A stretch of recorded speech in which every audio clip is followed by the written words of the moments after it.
look at folks coming in. Hey, there's Nadia. Hey, Nadia from Singapore. There's Rick. Have you found him? Yep. Hey? Yep, he's here. Look at your Oh, he's screen. there. Good. Okay, I'm just trying to send him an email. All right. Hey, Rick, can you, for the next 5 minutes or so, can you mute and turn your video off? And then what we're going to do is run through our usual routine, and then we'll introduce you and you can just come back on. Great. Great, man. It's nice to meet you, man. Welcome. Rick. Look forward to the conversation. Lovely to see you, Rick. Hey, Steve, I knew. Sorry, listen, I can tell you a long story why I'm late. I'll tell you that maybe later. Don't even worry about it, man. It just doesn't concern us at all. All right, great. All right. We got you. We're here. Great. I'll see you in a little while. All right. We are. The other thing I figured out what to do, Steve, is now we are live on YouTube and our YouTube channel. No, well done. Yeah. So who do we got here? There's Nadia. Always good to see you. Ah, Christina Noshom's here. Yeah, she said she might be coming. Yeah, well, there goes the anxiety when she shows up. It just goes through the roof. Can I say that we have a great opportunity there with Christina to get it onto the panel. Absolutely, we can do that. So can you as long as she wants to do it. And also Joel, also from Sweden, Mats Hogmark has been in touch with us. Yeah, I saw the emails and I told him we might be seeing him tonight. Please, so we've got two people from Sweden, Mats and Christina, whom we could easily bring onto the panel. Okay, as long as they want to, that's absolutely fine. And Angela will want to know that, but if you could coordinate with Angela, like who to bring onto the panel, Mats and Christina Nushel. I mean, we haven't asked Angie's writing the names down as we go. I can see. And we haven't asked Christina, and she can always say no. She's such a good friend. It's not a problem. Yeah. So who all do we got coming in? Because, you know, we had over 700 people sign up for this. Yeah. This is really cool. Yeah, it's a big subject. It's a big subject, and it's nice to know that we have friends and colleagues that like to hang out and chat with us.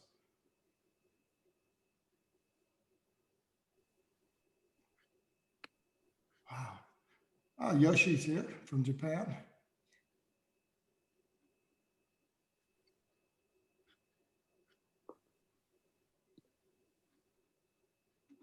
So now we know Rick's here. We'll start as planned with me chatting to Rick, right? Yeah. We'll kick off in about 3 minutes. Well, we'll wait till we get we'll see about 200 people. That's usually a good time to start. Hi, Mike Howard. Lovely to read about you again, knowing you with us. Mike Porteous is with us, which could be brilliant for the panel as well, Angela. So we don't want to overdo it, but you'll see the name there in the chat, Mike Porteous. Yeah. So we've already got 3 names for the panel. And we got our guests too that might want to be on the panel. Yeah, so I'm assuming that you'll be managing that, Joel, with Angie. Sure. Yeah. Mm-hmm. Sure. Yeah. Sure. Well, and then, you know, as we've had the sheer pleasure of people wanting to hang out with us when we're done, we can bring people up then and they can join us. Okay, Joel, can I just make a couple of comments before we start? Yes. You find Dave Rosengren. It's wonderful to have you. And if you can see us, that's fine. My preference for the panel is not to have too long-winded a free-flowing discussion, but maybe just ask a panelist, what's your strongest gut feeling having listened to this? Just a single question, all of them. Okay. Well, why don't you ask them? Okay, if you remind me, I will. Okay. Okay, what's your strongest gut feeling about the discussion that you've heard? And Okay, that's all the panelists need. And all we want them to do is to respond to that, not to get involved in too much crosstalk, because we can go down rabbit holes at the In the end. panel, I have Steve's question. Okay, Ange. Got it. Let's hope I Got it. remember. Hey, Ange. I've got it too. Okay, but we've got Dave Rosengren here, which is, I don't know what to say. Yeah. If we can always bring him on, but just check the time, guys, and how we're getting on with it. Yeah, you're in trouble, Rosengren. We got Heather Lynch came back. Nice to see you, Heather. She joined us in the conversation. And Karen from Bonn in Germany, welcome. Yeah, welcome everybody who's showing up.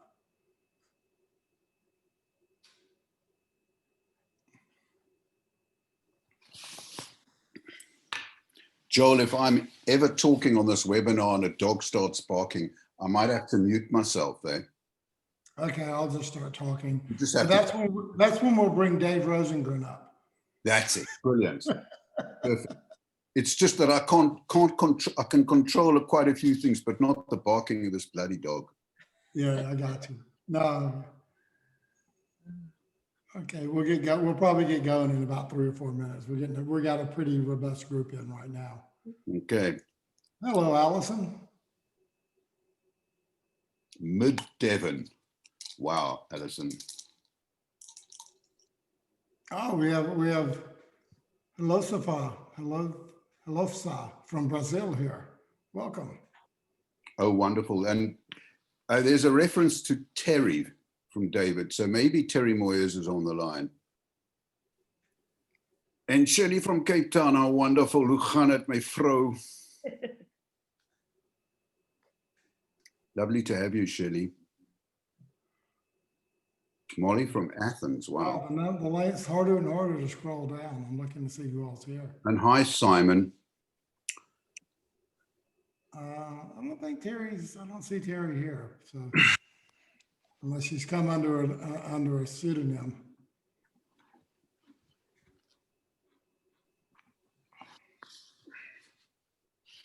Hello, Alan.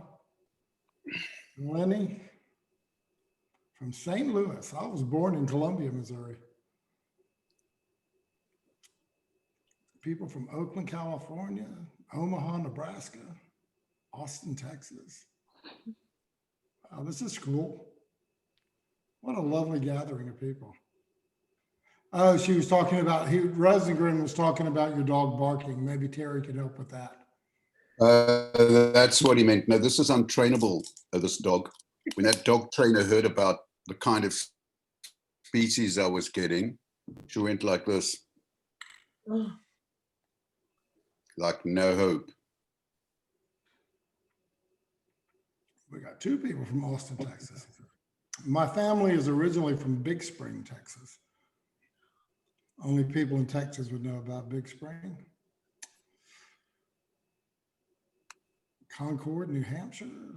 Another from Austin, Texas.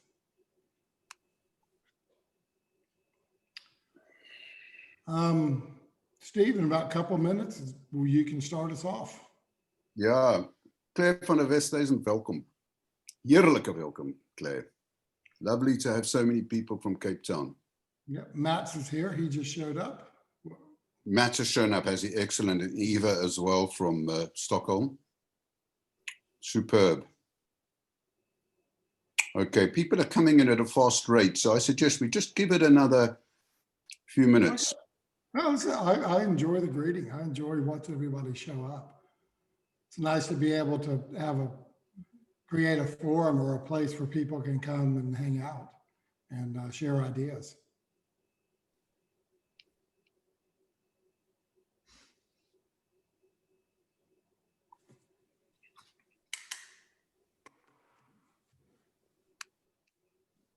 Melvin, greetings.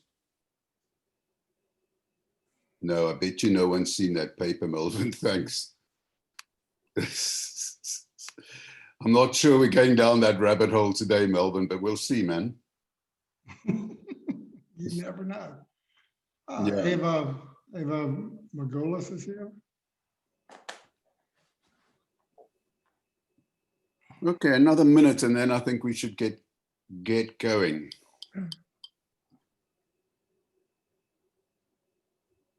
Okay, you're in charge. Hello, Maria from the middle of Sweden. Lots of Swedish colleagues coming. South Tyrol, Italy. Oh, lovely. Peter, I recognize your name. Merv is here, so that's nice to see you, Merv.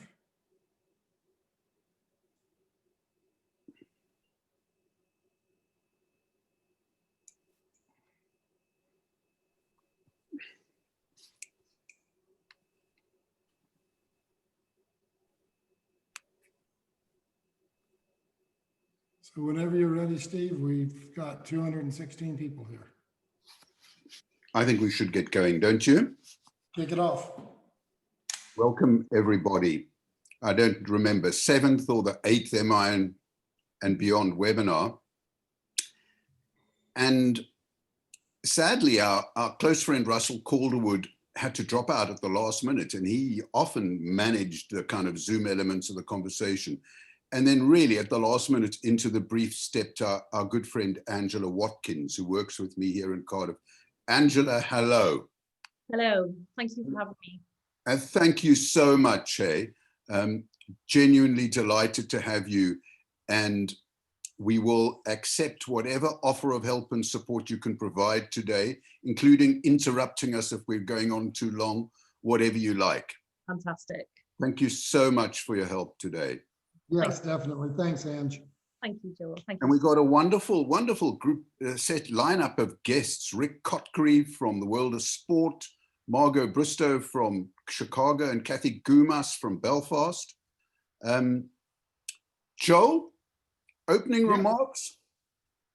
Yeah, welcome everybody, and for folks who have come back, the repeat offenders, so to speak, or the frequent flyers might be a more gracious way of saying it.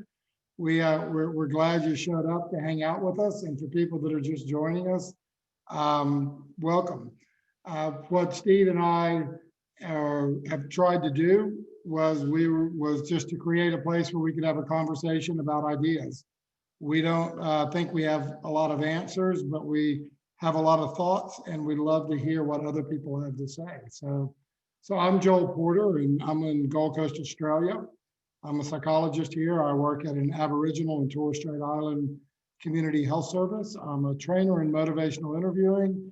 I'm a family man with a husband and a father of two, and just delighted to be here and to share the time that I have with Steve and Ange and everybody else who's taken the time to join us. We greatly appreciate you coming around.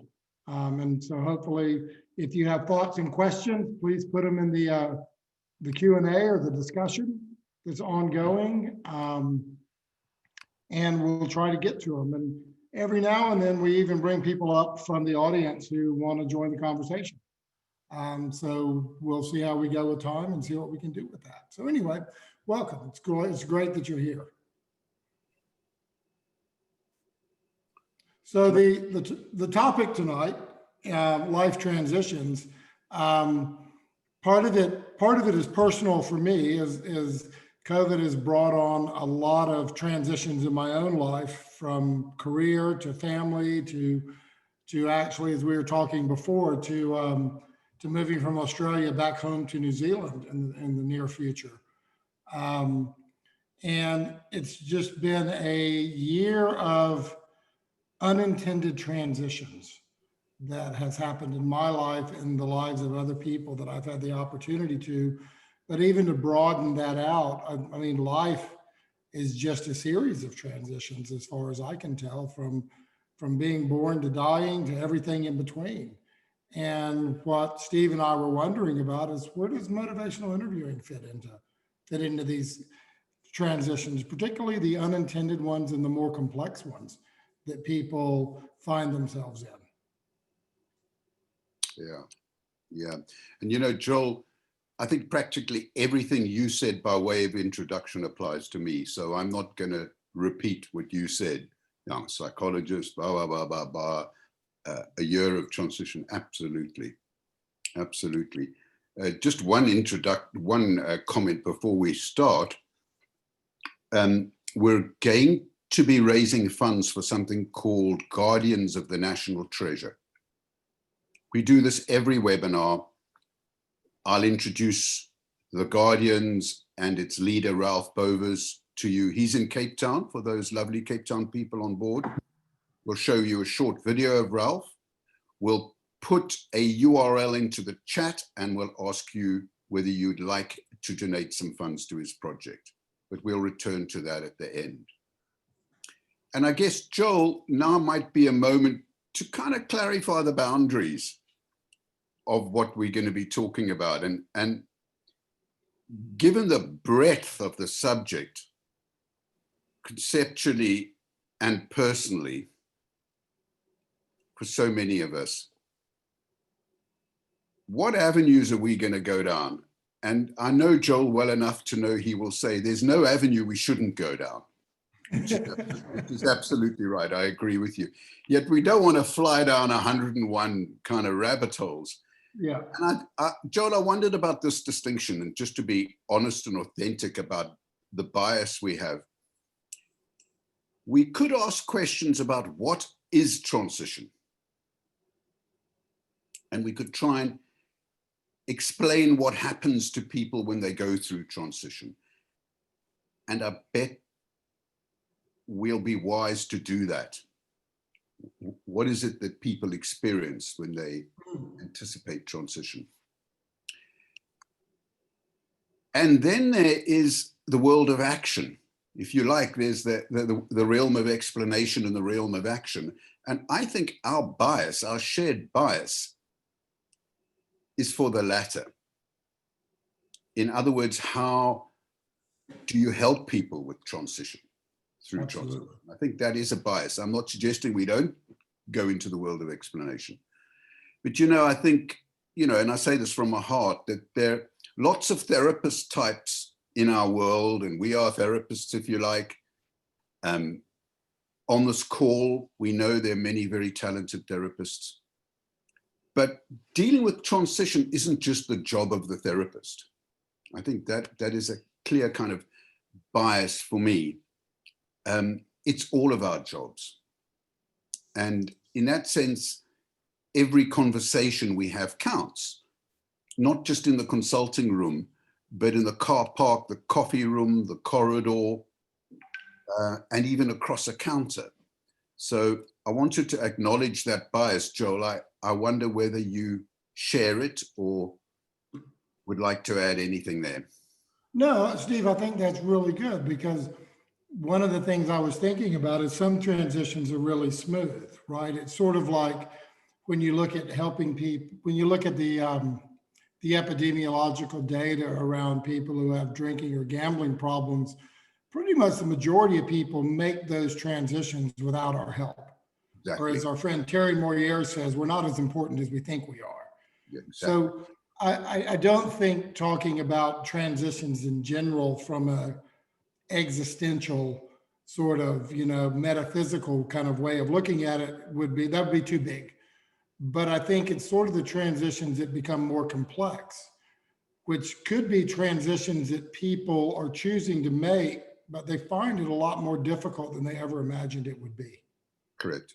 Yeah. Yeah. That's a very good point. People change naturally. And I guess we could frame it this way. How can we help a natural healing process of transition happen? Right. That might be a nice way of looking at it. And, you know, I wonder whether now isn't the time to bring in our first guest. I think that'd be a great time to bring on Rick. And can I introduce you to Rick? Can we get his face on the screen? Yeah, Rick, come on up there. Yeah. Rick, hey. Hello. Hey, Steve. Hey, Joel. Honestly, a genuine pleasure to meet you again. And perhaps I'll just say a few words about Rick, and I hope he won't feel too embarrassed by them. Look, Rick and I met in the cricket world, of all places. And I then realized that he's an international level athlete himself. He was. But he's also a practitioner of yoga, meditation. He's a climber. He's a snowboarder. He's a mountaineer. He's a wild water swimmer, I discovered just 2 weeks ago.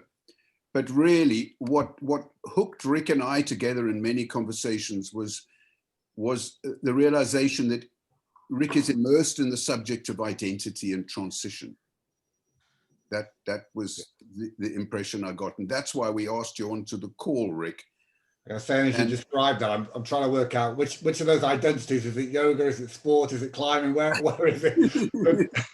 I maybe know a nice way to start, Rick, which is to ask you, what got you into this in transition? What got you interested in it?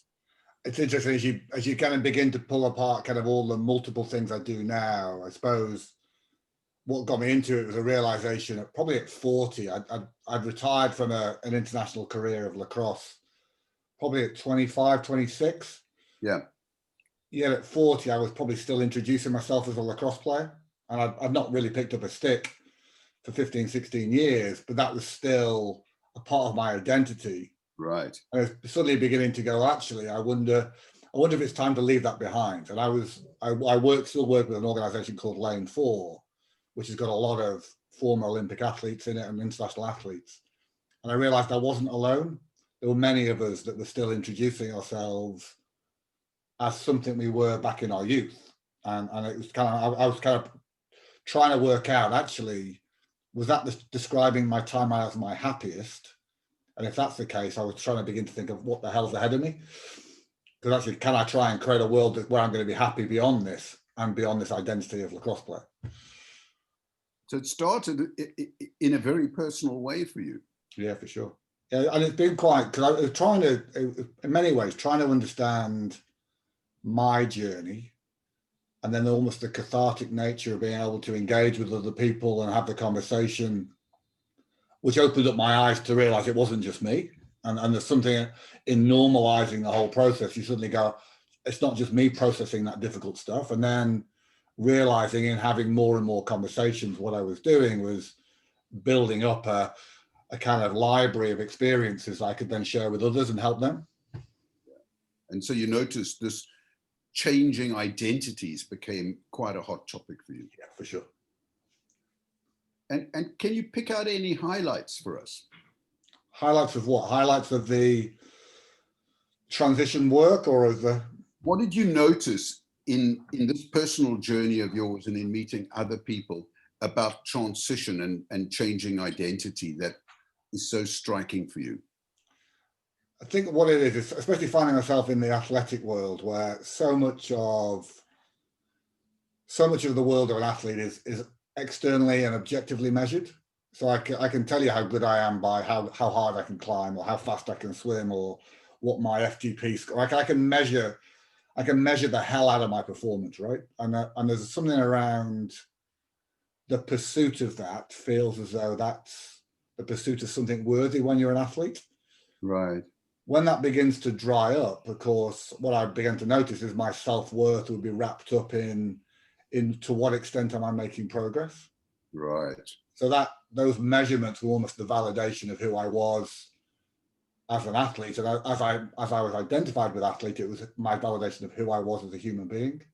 Right. So the highlight was beginning to let go of that.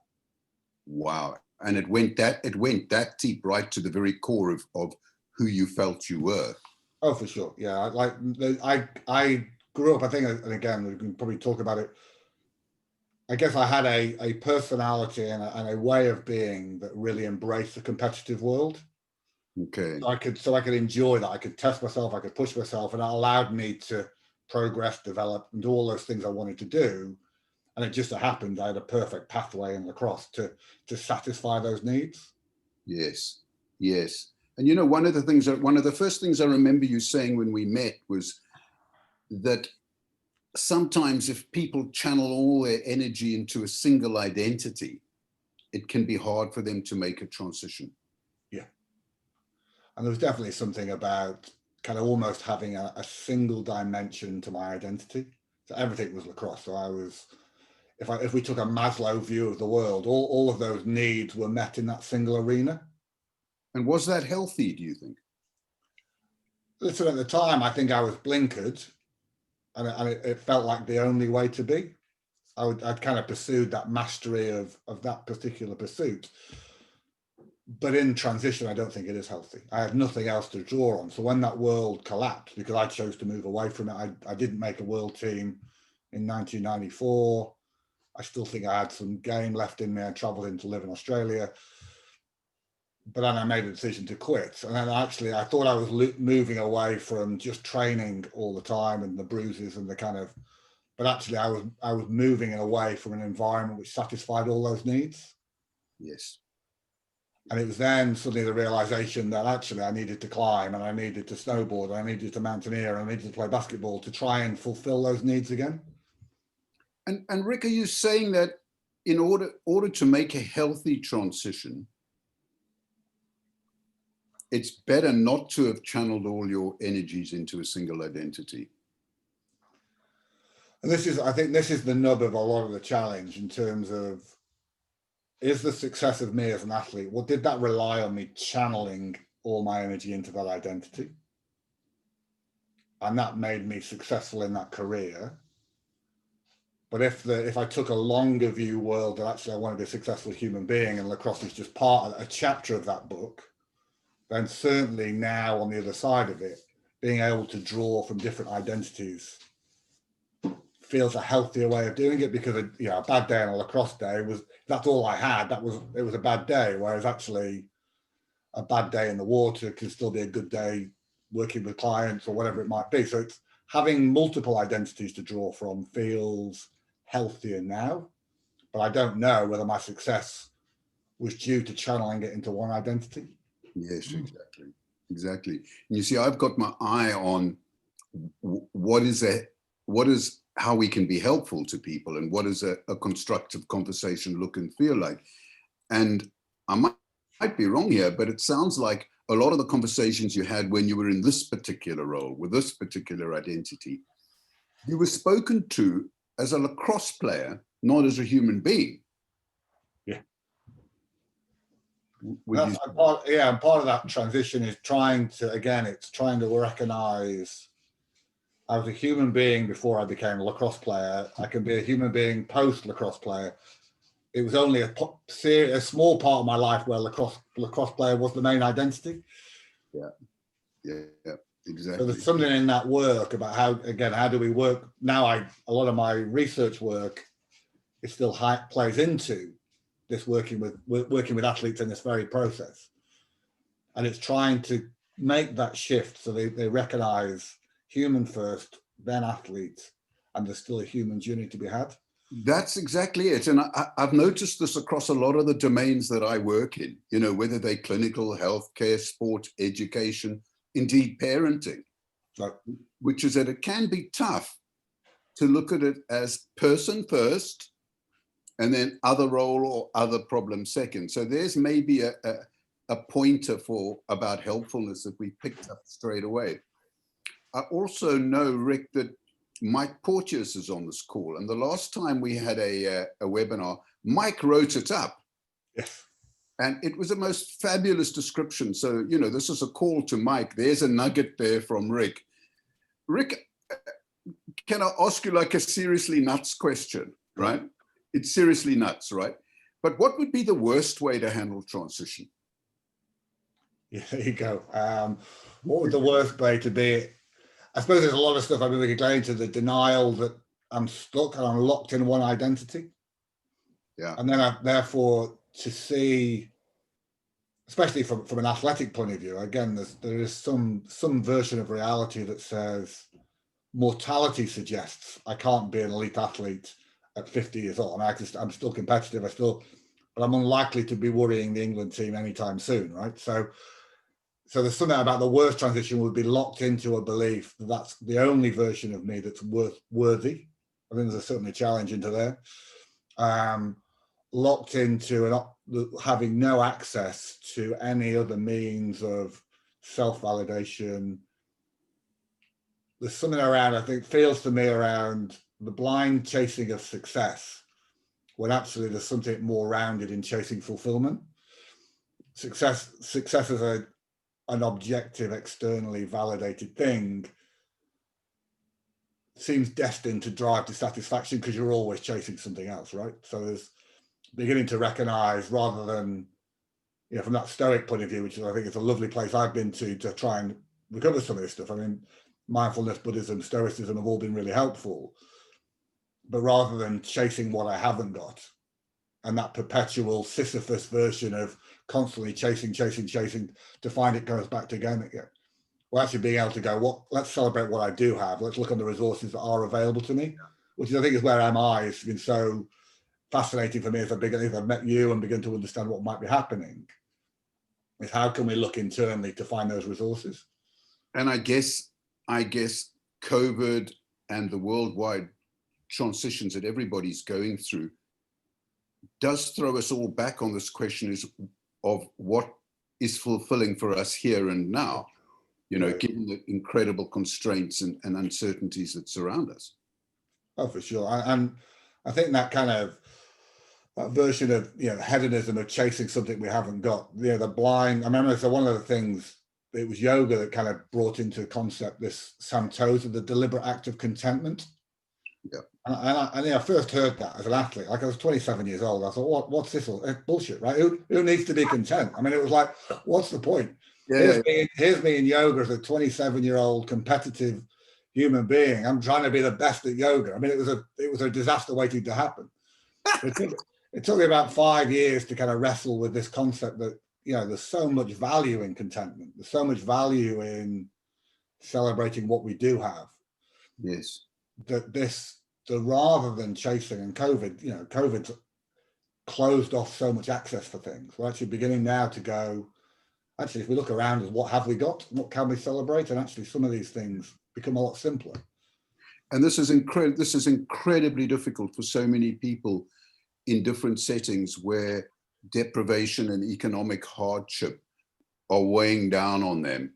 And this is a theme which I think we might pick up later in this webinar, where there are such dreadful threats to people's sense of who they are and how they can come to accept any kind of degree of well-being given the circumstances they're in. I don't want to kind of go too deep there, but Rick, listen, thank you so much. And we're going to keep you on the call, and with luck and a little bit of time on our side, get you back in at the end to think about, well, what's your strongest gut feeling having listened to this webinar? Yeah, right. And the Right. wonderful guests that are to follow. And I know that we're going to be looking more at the question of how can you be helpful in conversation with people? But I think it's worked really well to start super broad with you. And also, you know, honestly, it's a real privilege to hear your personal story and to hear about your journey. Let's hope we can tune back into you a little bit later. But before cutting you off or having you cut off, I bet you Joel might want to ask you something. It's quite possible, Joel. Yeah, no, Rick, I can, you know, as somebody who played sport my whole life, but not near the level that you're talking about, I still see myself as an athlete. I still play rugby with the old boys, the golden oldies, light tackle rugby, and, you know, rugby on the beach. And I still, that's a big part of my identity that I'm not willing to let go of. But I do have to regulate it because I'm 57 and I don't want to end up hurt. But what you had me thinking about, Rick, was years and years ago when I was living in Atlanta, Georgia, and I was working in a drug and alcohol rehab, a private one. I remember somehow or another, the rehab was in conversation with the Atlanta Falcons, the NFL team. And there was a receiver there, a fellow named Billy Johnson, or Billy White Shoes Johnson, who had retired. And what he noticed was a lot of the players who were coming out of the NFL were still living their lives and eating and treating their bodies like they were still professional athletes, and they were gaining tremendous amounts of weight because they were still eating 3-4 meals a day. And that he was trying to help them make this transition from professional sport back to the next chapter in their life, where in their mind they were still getting ready for the game. And then they were dealing with things like depression and drinking and drug use and all kinds of stuff that they were using to try to bridge that transition. But it just wasn't working for them. I'm wondering Yeah. if you've encountered that in your work. Yeah, I think so there's a number of things. I think we try and, some of the work that's done in transition at the moment is, can you just replace the salary, right? So can you change and get a job to, and depending on where you fit in the professional sports, NFL, Premier League football, there's lots of money around, but for a lot of Olympic or funded athletes, it's a different model. So some transition is, have you got the cash to keep your lifestyle going? Yeah. But actually, I think there's a lot more to a successful transition than just getting the cash. Clearly, it's an important, foundation, but there's also how do we prepare ourselves mentally, physically, because we're changing habits, right? I mean, whether it's, we can't exercise 6-7 hours a day, we can't eat 5,000 calories a day anymore, and all those things begin to happen. So some of those habits which serve and create a successful athletic career, and some of the mindsets that are necessary for a successful athletic career, just don't fit with the real world. Yeah. So some of it is, it's not only identity, transitioning physically from one world into another, but mentally, the mindset that creates the athlete. And sometimes, let's get it right, some of those drivers of those athletes might not be the healthiest in the world sometimes. What are they running away from and all those things? But equally, to satisfy that mindset, to get those cravings met outside of sport is desperately hard to do. Yeah, So making that shift is a tough one to go. And what I notice, I'm doing quite a lot of Angela and I are like working and wanting to work more in mentoring roles. And I know there's some rugby coaches on this call, and what we often find in transition is that people are asking about what shall I do, when actually the most useful conversations I've had have been, can we just put that to one side and ask you why? Right. Why? Who are you, and what do you really want? And that becomes a conversation about identity, so that the person can make choices that are more rooted in a sense of their self and who they are. Yeah. And I've got a suspicion that's going to be a theme, Mike Porteous, that's going to run through this conversation today. Rick, I think at that point, we will ask you to duck out. Right. But not all together. Duck out visually and stay with us, because watch the space, okay? Thanks, guys. Hey, lovely to have you, Rick. Thanks, man. Joel, Yes, I don't ma'am. have any more comments, man. I think we're on a good roll here. Would you like to just kind of move on to speak to wonderful Margot from Chicago? Yeah, Margot from Chicago, where it's snowing today. Sounds like a name of a song, eh? Yeah, or a Broadway musical. Margot. Welcome back, Margot. Good morning, my time, everyone. Yeah, from a snowy Chicago, as you were telling me earlier. It's beautiful. It's the first snow of the year, so I'm quite pleased. Get me at the end of the season, I won't be pleased, but today I am. So Margot, just for the folks that don't know you and haven't met you before, Margot is a dear friend, a colleague, MI trainer, and a professional counselor, particularly working with adolescents, young adults, and their families, and probably more like kleptomaniacs and gamblers, and it just goes on and on. Margot's a bit of a treasure box for me, because every time I talk to her, I learn something new. Thank you, Joe. So anyway, Margot, having given that introduction and listening to Rick and putting some thought into the conversation, what are your thoughts about transitions, motivational interviewing, particularly the more complex and complicated ones? And it's been interesting so far. I have copious notes that I took when Rick was speaking. It really got my creative juices going here. When I think about transitions, the populations I work with to begin with are in transition. young adults, people that are going away to school, people coming back. I work with a lot of LGBT, which is lesbian, gay, transgendered, bi-curious, bi kind of young adults. And so I'm having a lot of these people having to be at home with parents. And when we're talking about identity, the big piece is how do I develop my identity when I've left home and I have to come back? It's where's that negotiation with my family of origin to my chosen family? I have a couple of cases that I was thinking of. One of them has been drastically impacted by COVID.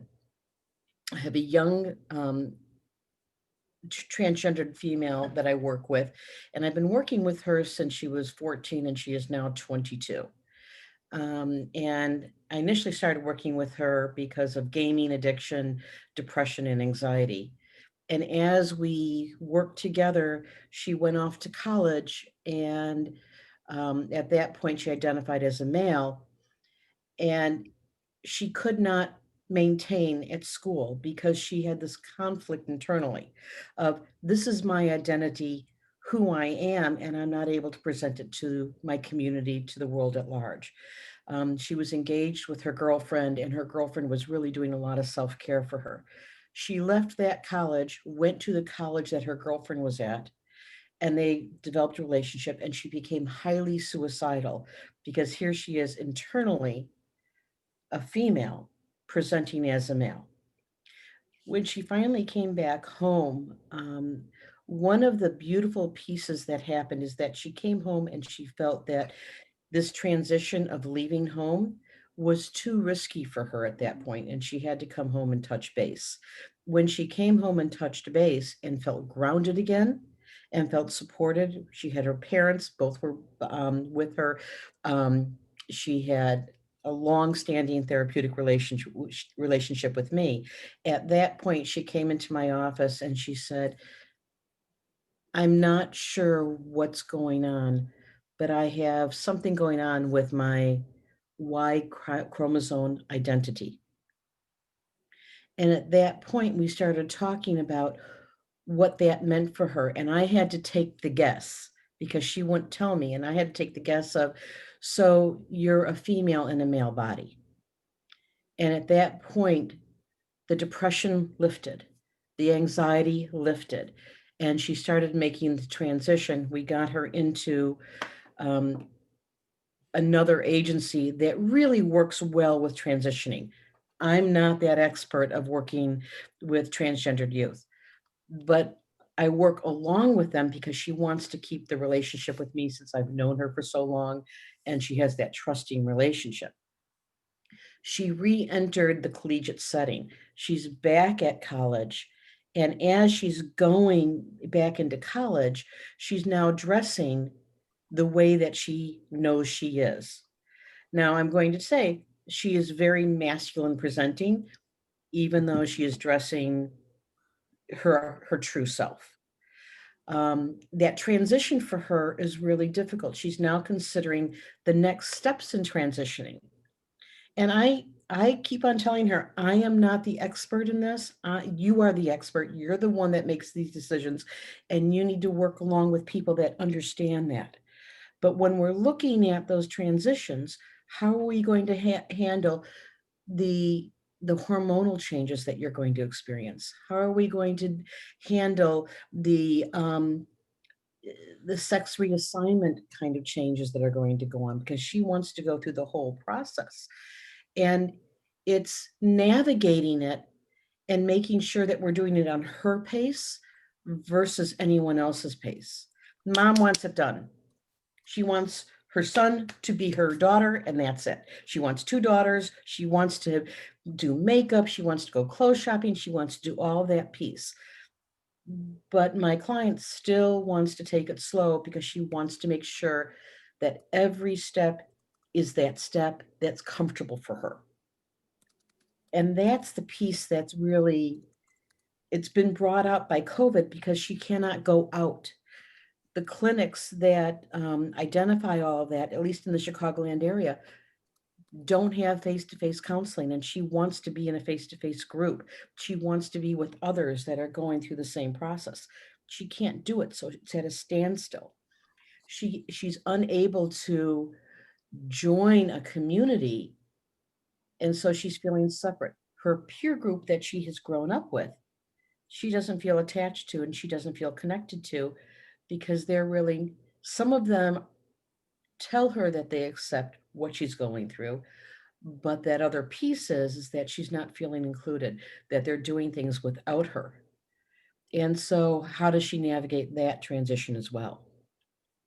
It's just a beautiful process to be part of and to be included into, but it's also very, I'm not sure how to say this, but it's almost, I feel a loss for her because she's not able to have that full experience of being included in community.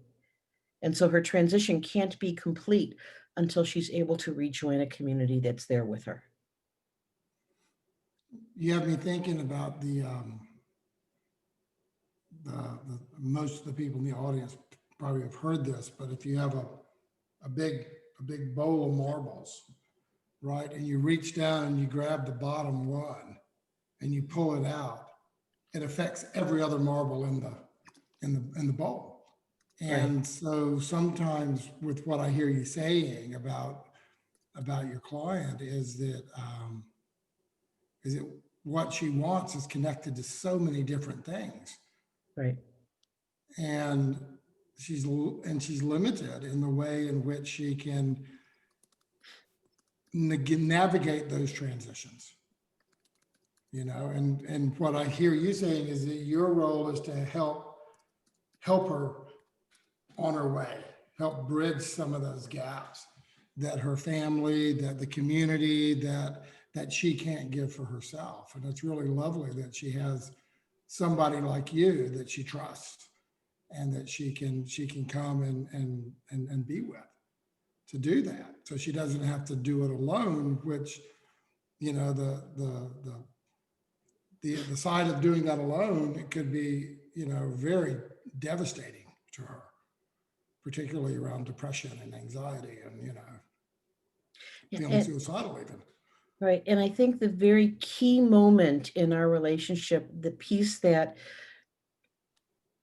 I hold on to that was essentially an MI moment for me, was she said, I have some concerns about my Y chromosome, and me taking that leap and saying a reflection, you're a woman inside of a man's body. Right. And whether that was an accurate guess or not, I was looking for a much deeper kind of reflection, because if I just asked a question, it would have closed off the conversation, and I don't think we would have had the journey that we've had. Right. You just took it deeper and to let her know that you get it. Yeah. Yeah. And a lot of people that are on that, they'll just float something like that out there. Yeah. To see how you respond. Wow. So you said you had another case. It's not just a case, it's a conglomeration of youth. And they're my 18 to 24-year-olds that their educational careers have been sidelined. Ah, And they all have come home and for a variety of reasons are not engaged with education. And the depression and anxiety is increasing as well because of COVID. I have my one client was completely independent. He's in his last semester of college and he doesn't do online programming well. And he is completely abdicated. He is gone from education. And the big piece that we have is, can he make our video sessions weekly? Not even get his homework done, but get on a call for video sessions, to take a shower, because he's living back at home and mom comes down to wake him up every day. Yeah. So all of these kids were getting up on their own, feeding themselves, going out and doing whatever they wanted, were in study groups, were having this collegiate kind of experience at university, at college, wherever, and then they come home, they're isolated and lonely and not able to get into that individuation and launch themselves and have that experience, and they're struggling with their parents. I have one young man that put a fridge in his room and he hasn't left his room for 2 weeks except to go to the washroom because he doesn't want interaction with his family. He just wants the collegiate experience, even if it's online. And so that extraordinary loss for our young adults, I'm concerned about that group. And I'm not sure where we're going to go because we're in transition ourselves as therapists. Yeah. I'm not sure about anyone else, but I have Zoom fatigue at the end of the day. No, you've gone from the brick and mortar office to the computer. Right. And so, and that, you know, I am an interactive person. I'm an extrovert. I like being with people. This is good. It's not great because it's not the same. It's just not the same. And the young adults that I have in my practice like laying on the couch, eating my candy and drinking my tea and having that conversation in office because it's like hanging out with someone. Sure. Well, that's oh, sorry, Margaret. Go ahead, Joe. I was just saying that's an interesting way, as we were saying before that we got going about these unintended transitions that have happened in the past year. And my daughter's at uni and she was telling me about how many people have dropped out because they just don't like the online. But then they go into this void of, I'm not at uni, I don't have a job, and I'm living at home, where their identity was being on their own in college for the first time. Right. You know? And if I'm not a college student, who am I? Yeah. I mean, you know, listening to you, Margot, I'm thinking all the time, what is it about you that you're giving to people that is so helpful? And what are the threads of wisdom, if you like, that are readily transferable from your obvious helpfulness to other people in other roles, sports coaches, school teachers, parents? I'm reminded of a story, but how do you respond to that, eh? Be present and be open and that, you know, go back to Rogers, unconditional positive regard for the client and the person that you're working with. Yeah. You know, Margaret, being genuine. Yeah. You know, I'm reminded of the story of anybody that knows about soccer or football we use here will know the name Pat Jennings, probably the most famous goalkeeper ever. And we had the incredible privilege of this guy coming to a motivational interviewing workshop in Cardiff. When I asked him, I said, why have you come? He said, to give something back.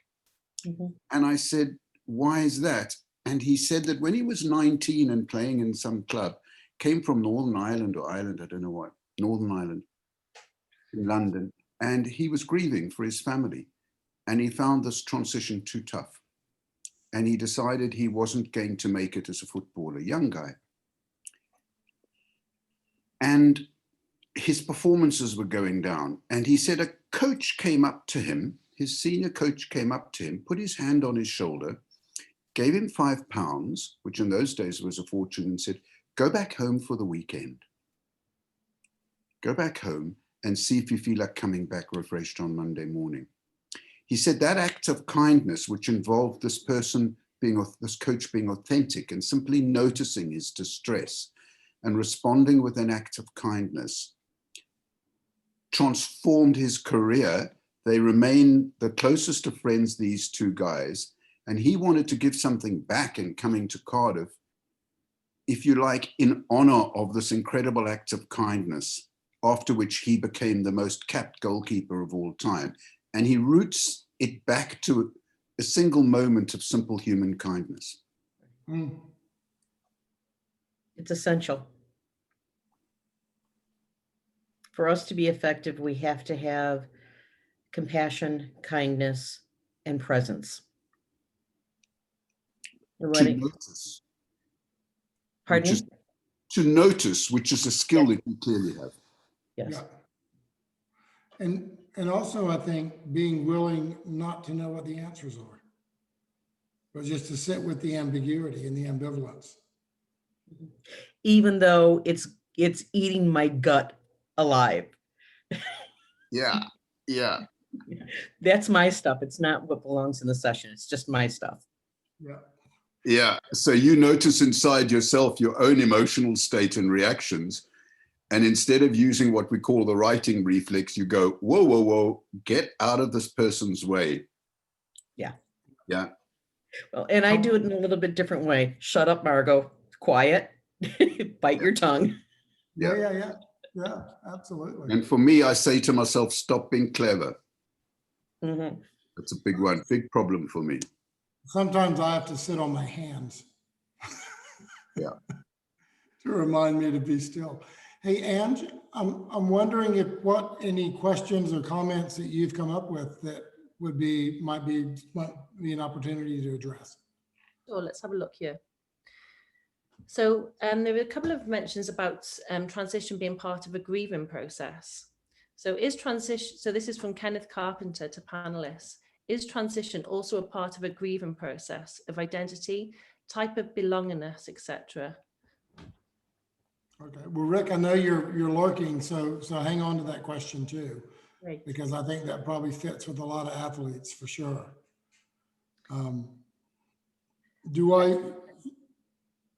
Yes, when we're talking about identity, and I totally agree with you, Russell, that I think your name was Russell. If I got it wrong, I apologize. Is that a lot of times when we're transitioning with something that we've attached our identity to, there is a grieving process of letting go, and that I'm not that person anymore. Because if I'm not that person, then who am I? Rick, I wonder what you think about that. Yeah, no, I think we draw a lot on. I mean, like Kubler-Ross cycle still seems valid in terms of watching that emotional journey. That it seems as close as we can to the death of a former self. And even as you describe, I think there's something that happens of going. I feel like kind of loss of that self as a lacrosse player, and then I've really struggled to call myself an ex-lacrosse player, and then sort of I really struggled with who was that, and then at some point, like you say now, I can still embrace that part of me, but I have a different relationship with that. But there's definitely a sense of the death of a part of me that was felt really important, and I seem to be mirrored in the conversations we had. If I'm not that person, who am I going to become? And to your point about the ambiguity, was really, it was, you just don't know when you're going through a process that you've never had to navigate on your own before. Mhm. Yeah, there are no handbooks about how you do this, are there? That's right. Not everyone's got someone like Margot, just listening to her description of, and I love that Carl Rogers process, but actually finding yourself in a space of kindness like Pat Jennings, or someone like working with someone like Margot, where you can just show up as you in the ambiguity of that without judgment. Because I think what it triggered for me is so much in the past is your own support network has a conditional sense of positive regard. It still views you as a lacrosse player, or it views you as an athlete. So there's a condition to that relationship, whereas to find yourself with someone like Margot, where there's an unconditional sense of belonging, I think would be really helpful, because you're losing that, and your community that you're trying to leave behind still trying to bring you back into that community. Absolutely. I think we probably need to move on. Okay. But can I just highlight something that Alfie Howard in West Wales has said, which I think is something of considerable beauty, which is that if you're sitting with somebody who's facing transition and change, stop and think, is what I'm about to say really helpful? Yeah. And how are they likely to respond? I mean, that's a very useful, practical thing for coaches, teachers, parents. Stop and think. And Alfie Howard puts it this way: is what I'm about to say going to make things better? And then he says, I usually have a sudden urge to shut up. Absolutely. Which Good, I think good words. Wise words, Alfie. Wise words. I got a quick little story as we're talking about identity before we bring Kathy on. And I remember, and for those of y'all that have worked in alcohol and drug over the years, you may have done this as part of your treatment. But when I was working in residential treatment 25 years ago or so, we used to have people write letters, goodbye letters to their drug of choice or their drinking or whatever it was. And this chimes into the grieving part. And I can remember these guys, right? I was in Georgia. And I remember these guys writing these long letters, right? It would be like, Dear Uncle Jack, I'm going to have to let you go. I really love you. You were the best friend I ever had. And it's going to be really hard to live life without you, right? And they're writing to Jack Daniels. And these guys would be crying and they would be grieving the loss of this relationship that they had with alcohol, which was a big part of their identity, even though they were wanting to step into something different at the time. So even sometimes when everything seems like, oh yeah, life is going to be greener on the other side of the fence, getting over that fence can be pretty hard sometimes for people. Yeah, beautiful. Beautiful story. And I know that Kathy's worked a lot in corrections in Northern Ireland. And so I'll be interested in the transitions that she's seen working with the men and women kind of moving from one world to another. So Steve, why don't you bring Kathy on? Well, Kathy's a close friend and a lot more. She's worked clinically in diverse settings. She's a trainer in motivational interviewing. She's been a manager, and she has a very fine sensitivity to the social conditions that people live in and how services and systems can be designed to get the best out of the clients and people they serve. Kathy, that's very idiosyncratic way of introducing her. I'm sorry, my sister, but Thank you. no, let me ask you to chat to Kathy. Okay, let me ask you to chat to Kathy, and it's 5 to the hour. And how's about 10 minutes? Go. We'll see how we go. Kathy and I can't have a 10-minute chat. It just I'm doesn't work. going to watch the clock. Are you thinking I'm going to just ramble on here and you're just keeping You got time, are you you? got a man from Georgia and a woman from Northern Ireland. We can't have a short conversation. I've seen the two of you in action, but I'm telling you, I'm watching the clock. Go. All right. So Kathy, what are your thoughts, so far from what we've been talking about? And when you think about transitions and life transitions, what comes up? Yeah, well, wow, what a beautiful subject. And that is what I would start with, because I've been fascinated by transitions and on a personal level over this last couple of years.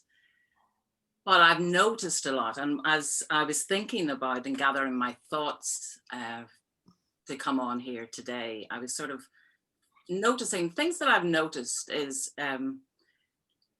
throughout, at the age that I'm at now, I think I've got probably pretty good at transitions, but I was terrible when I was younger. And what I've learned along the way has really helped me manage my own transitions in a much more thoughtful way. But I was sort of thinking about this and that sort of whole social sort of setup around, our culture really doesn't prepare us well for transitions because of it makes us uncomfortable with uncertainty. And transition is all, for me, about the unknown. I don't know. I have some desires, I have some ideas, I have some goals, but I really don't know. And therefore, it makes me vulnerable. It makes me fearful. It can paralyze me in different ways. And the people that I've worked with through many, many different types of transition, I think, the simple thing that I keep to the fore of my mind is to try and slow things down, because if you're rushing too quickly to the goal, you miss yourself in the process. And then that old sort of adage around, be careful what you wish for. How many people have we known in process of changing their lives, you know, really hard struggles, changes of stopping using substances, you know, re-engaging with their families, doing all sorts of life change, only to, you know, express a lot of very negative emotions. And that contentment that we seek being elusive, totally elusive.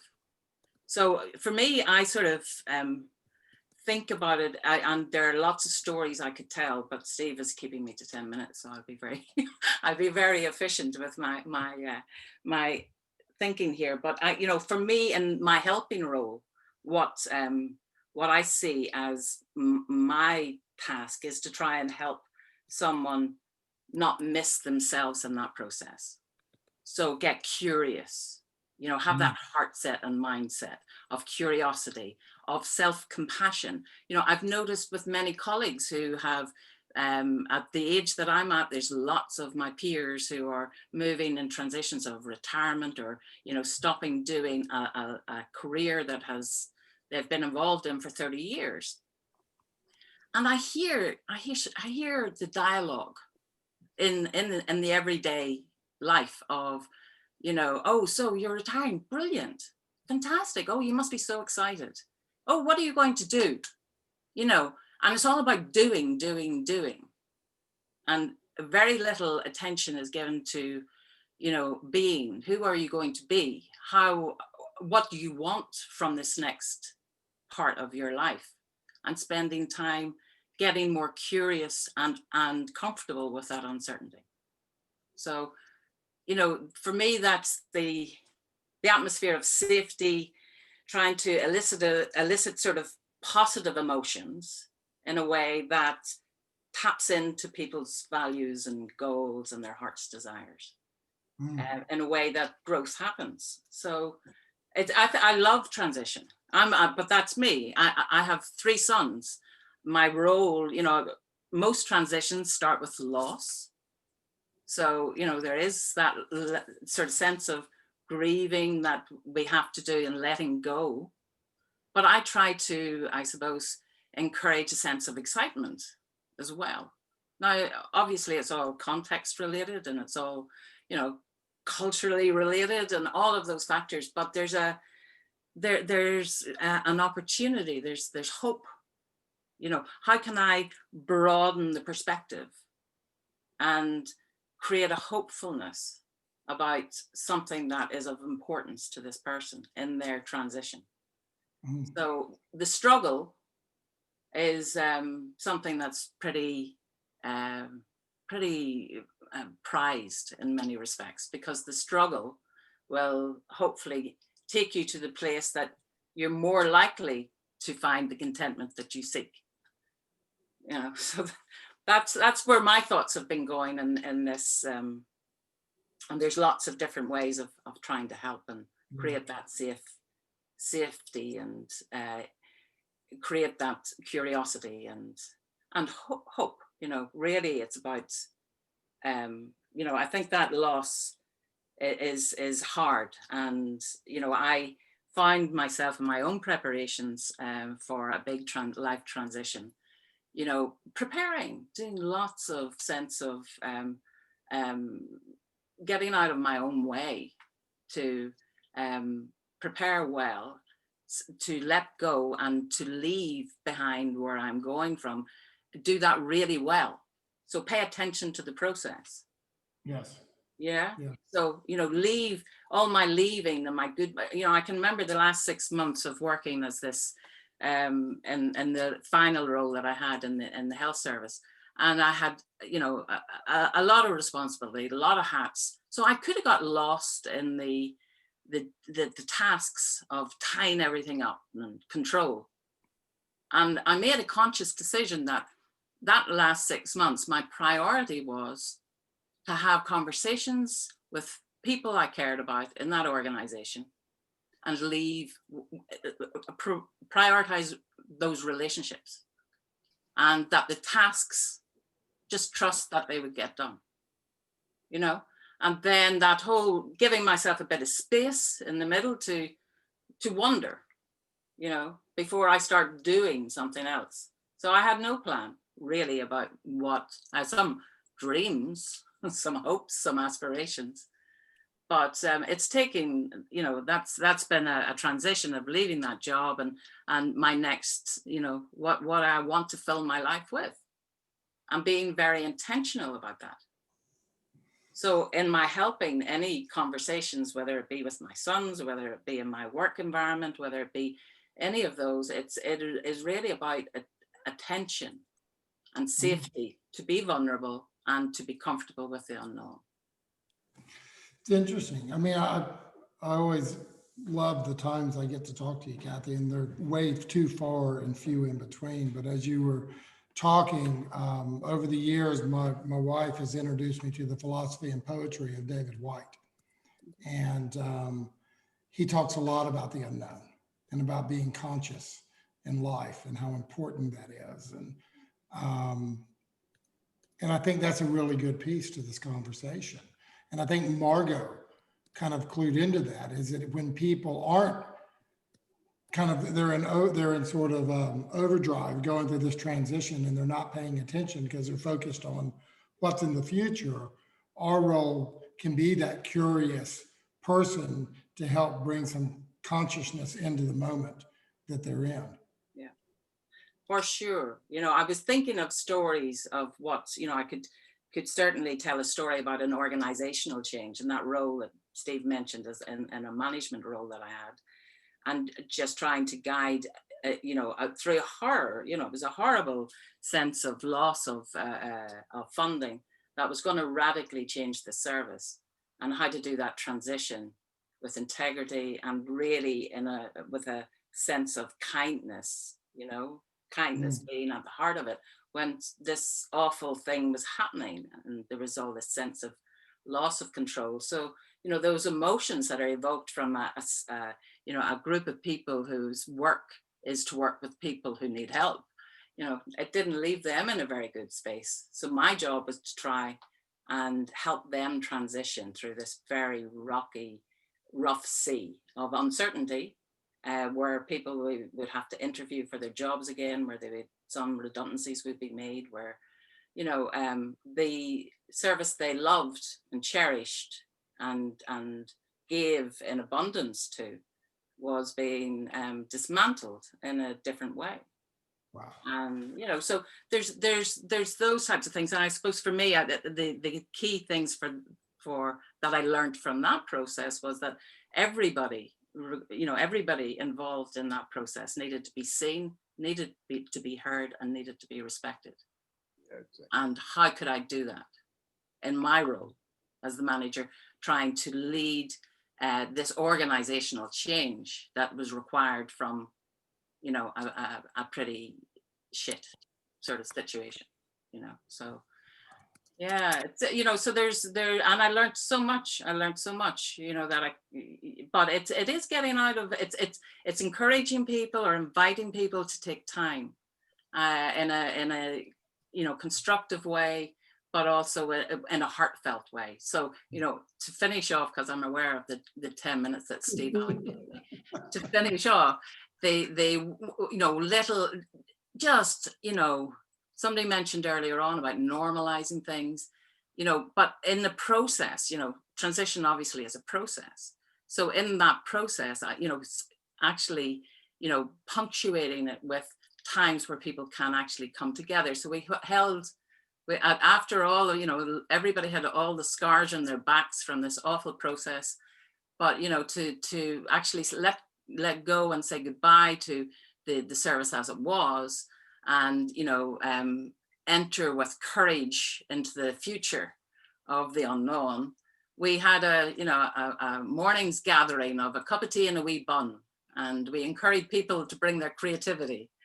And they wrote poems and they sang songs and they did all sorts of things as a group to mark a loss, you know, and in unison. So there's, you know, it's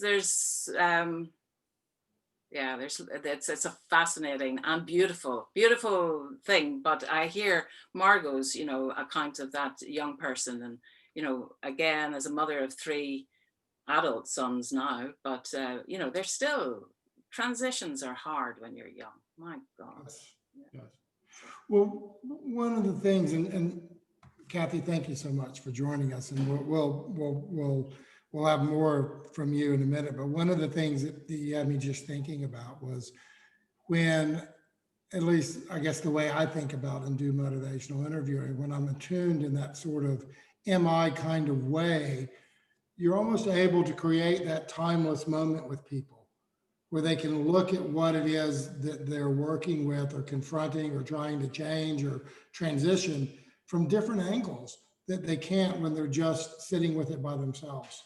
For sure. And there's something about that attunement, that empathic attunement that happens that I think is really helpful for people. It helps people work through their, you know, the committee that's in their head, you know, that's pulling them all sorts of different ways, and gain some sense of clarity and sense of, you know, being invited with a nice, curious question to, you know, think about how you might, you know, what might inspire you, you know, to be more than you are now. Those types of questions in people as they move forward are just so thoughtful, and that, you know, lovely atmosphere of safety that's created through the process of MI and its fullness. So it's an honor, and it's privilege to bear witness and to help that. Yeah. Well, something you just said, the stillness that's created. I'm gonna pinch that from you, Kathy, and I really appreciate it, because that just totally resonated with the way I think about it. Is it creates this moment of stillness that's infused with curiosity and intentionality and compassion and wanting to understand and know what's happening with another human being, that I think is a real gift that we can give and receive to each other as humans, as people. Yeah, Kathy, you're reminding me of two stories, and Dave Rosengren is asking about the role of hope, and Chris Butler, who's an incredibly busy family doctor up in a poverty-stricken area of Wales. I was having a drink with him, and he said to me, God, I had an insane day of seeing 60 people. And I said, how did it go? And he said, a woman came in and said, thank you for saving my life. And I said, what? Why is that? And apparently the week before, this very, very sick woman had come in reeking of alcohol, clearly very ill. And he says, I didn't do much with her. I examined her. I took the blood tests. I didn't raise the subject of alcohol. And I said, come back in a week's time. The woman experienced it differently and said, no, something he said had changed her life, and she'd quit alcohol for the first time completely. And Chris asked her, what was it? And apparently he put a hand on her shoulder and said, I'm going to see you through this. A simple act of kindness. And yeah, and it was a simple gesture which conveyed such hope, like the story of the goalkeeper and the coach. A simple gesture. But I'm also struck by the role of courage, and I thought I would just remind you, Kathy, you know, it just, I don't know how long ago it was, 9 months ago, Kathy and I went out to Cape Town to do some work, and COVID started coming down, and I was panicking big time. How am I going to get back to the UK? Should I stay in Cape Town, whatever? And then it started closing down, and the flights out of the country became increasingly difficult to find. I think in the end, it was the day before lockdown, we managed to get our flights out, and I got one, and Kathy and I parted in Cape Town, uncertain of each other's destinies. And we bumped into each other in the baggage control area of Cape Town Airport. And I said to Kathy, how are you getting on? And she said, we're going back, I think, via Addis Ababa and Munich and whatever we seemed like. But what she exuded was hope and courage. I remember it very strongly. And, you know, it's very striking that, you know, in the conversations that we have with people about transition, not to forget that they have sources of courage and hope, and you can encourage them. In other words, by offering hope and being with them, they can end up encouraging themselves. And in one way, that's what motivational interviewing is. It's a way of helping them encourage themselves. But we haven't gone that deep into motivational interviewing, and I'm not sorry myself. But anyway, there we go. Lovely. Right. Lovely. So Kathy, thank you. We'll call you up in just a bit. Lovely. Thank you. Thank you very much. Okay, Steve, I think we're doing pretty good with time. And what we can do is we can go ahead and let's go ahead and do the Guardians, and then we'll come back and do the panel. And then people can start drifting off as they need to. That's a good idea. We do the Guardians now rather than just before we say goodbye, and it gives people time to make the gestures. Yep. Okay. And we can do the panel, and we can bring Matt's and other folks up if they want to. Matt's, Christine Nashholm. There was somebody else I remembered at the beginning, but I can't remember now. Mike Porteous might want to come in. Dave Rosengren might want to come in. So we've got choice there. And maybe you can, while I'm introducing the Guardians, you can give that some thought, Joel. Can I just say that every time we run these, we don't charge money for them, but we offer you the opportunity of making a difference and a gesture. And here is a project that we've chosen that's in Cape Town, South Africa, in one of the most violent townships in Cape Town, and it must be one of the most violent in the world. And about a year ago, I made contact with Ralph Bovers. Okay, you're going to see him in a moment. Then it was about getting sporting equipment out because he was starting a football team and a netball team and ballet classes in this impoverished and very violent township. His problem was that the activities couldn't happen in this field with the center of the township because it was too violent, and they had to truck the kids out to a neighboring township. That was then. Now is now. Ralph has done immense work in transforming that, what they used to call the battleground of this township, into a place of beauty with flowers and vegetable gardens, and the kids can play. But then COVID came, and he worked tirelessly to help people get masks, establish social distance if they could, and then hunger came. And he has been working with a number of organizations, and we donate money. And I can tell you that Ralph is a man, although he's very flamboyant, as you're going to see in a moment, he's a man of phenomenal integrity and ability. And the money that we give doesn't head into some kind of administrative coffin. He literally takes it out and is completely trustworthy, and he spends that money on projects. So at this point, what I'll do is I'll ask Joel to put the URL for this organization, which is called Guardians of the National Treasure. Those are children.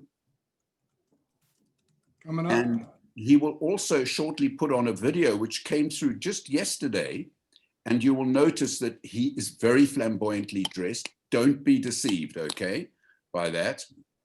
And he also makes a flamboyant mistake. Instead of calling us MI and Beyond, he calls us I Am and Beyond. I'll let you have a look for yourself.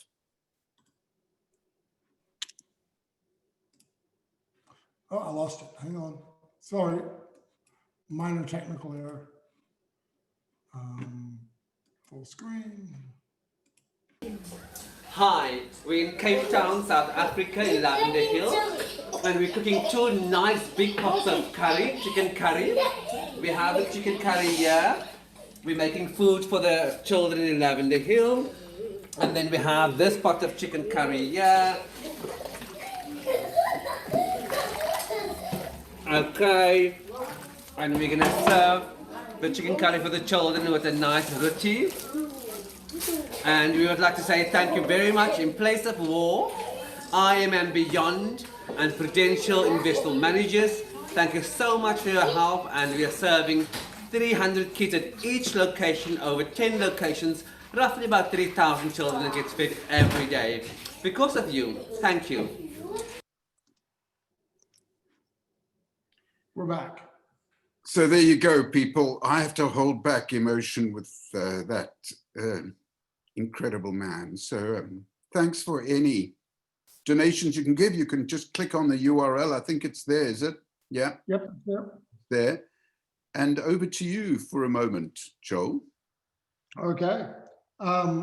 We're going to invite all the panelists, Kathy, Rick, and Margot, to come back. And we've also sent some invitations to some other people. And here they come. There's Matt in Sweden. There's Dave in Seattle. And could we ask Christina to come on if she's Christina there? Nussholm, if she will. She's in Gothenburg, or she could be on an island. Yep, if she wants. Joel, you've been quite flamboyant. You've been quite flamboyant yourself in that you've asked a whole lot of people here. Could Look, I decided I'm going to roll the dice. It's 120 You're a in the wild boy, but could I suggest that we ask each person in turn to say what's their most striking observation? What have they noticed that's most striking? Just briefly. Let's start with Dave and Matt. Well, Matt's has been speaking in French and quoting French poetry, so I think we ought to go with wisdom and depth here. Matt, welcome. What stands out to you? Well, thank you.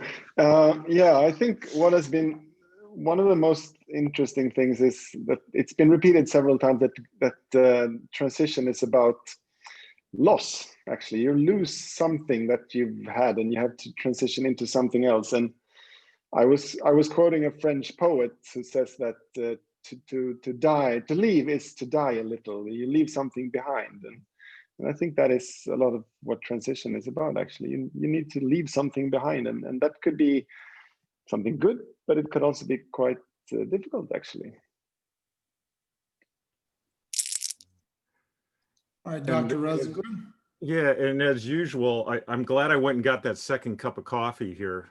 But as usual, I have many thoughts, so I don't know that I can sort of narrow it down to one, but I'm really struck by this idea of intentional versus unintentional and how we view that and how that fits into our worldview. And so when things are happening to us versus things that we feel we have some agency over, and how that impacts what we do and how we respond to those things. So that was what was really sticking with me, along with the fact that, like Rick, this sense of when a central identity changes, what goes on there?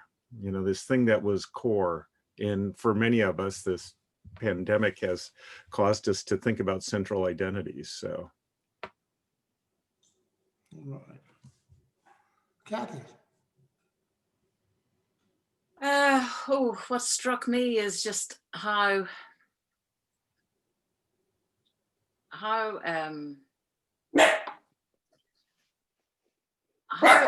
prevalent it is. And, you know, I just sort of can't leave the sense of, you know, we're constantly transitioning. And I suppose I got a little image in my head around, you know, if you think of a caterpillar and it goes into a chrysalis and then it emerges in this beautiful butterfly, and there's transition. You know, and as humans, ours is much messier. So we can't just emerge fully formed, and we're constantly working on ourselves. So that sort of internal process versus the external process, I think, is what's striking me for, you know, for how then, if we take it to the MI route, how do we be better helpers of people who are struggling? Margot. No, to follow all of that. I think the piece is that our own personal transitions, how are we transitioning and accepting that transition to be present for others and to be able to be mindful of others' transitions. And I'm going to go back to Rick when you said it's about our identities, and that we have a variety of identities in us, but that identity of being true to self, to be true to client, true to the person that we're working with. That's what helps us get through the transition. And Rick. Yeah, I suppose it's something that Kathy brought up there. I think sport's a great metaphor for lots of things, and we use it to celebrate an awful lot, but primarily it's an environment built on dissatisfaction. You know, like I ran this fast, but I need to run faster. I've scored this many goals, I need to score more, right? So the goal orientation that's so prevalent in sport that I know is in society as well. But on Kathy's point around, you know, moving away from such a clear goal-focused conditioning, which is what an athlete goes through, to be able to, I love that concept of not missing yourself along the way. You know, partly, you know, how can we actually be part of that and realize that this external chase is less, I go, less rewarding, and just I partly wish I think, you know, it's great to be a part of this community now, but I wasn't at the time I needed it when I was 25, 26. There's something around that capacity to be around human beings who can help instill that unconditional positive regard, can help me learn patience, can help provide hope and courage, because you're moving into a space of a different mindset, a different level of conditioning, and a different way of being. But I think it's with people like this community, it makes it easy to travel that journey. Angie, I'm wondering if you have any thoughts you'd like to share. I might think the story or the message of hope and courage along the way, and to instill that is in yourself, as someone going through transition, and in those around you. I think that message has really stayed with me, especially in these times. We all need hope. So, Joel, I'm kind of curious what, you know, tying this back to a motivational interview, and I'm thinking of something that Sean Acor talks about in his book, Big Potential, and that is how literally being connected or near someone who has a friend or a positive outlook changes our perception, literally changes it around difficult things. Like if we're looking at a hill we have to climb, we see it as less steep, as a result of just being there, standing near a friend. So I'm wondering, as we think about the mountains that all the folks have to climb, and they're in relationship to, as Rick was talking about, somebody who's empathetic and kind of on the journey with them, how it changes the nature of that very journey, being connected like that. And it keeps showing up across different studies, how that seems to matter. And the fact that small potential is when we operate individually. Big potential happens when we're part of a larger community around something. And so I'm just struck by those ideas. Didn't want to let it go. Absolutely.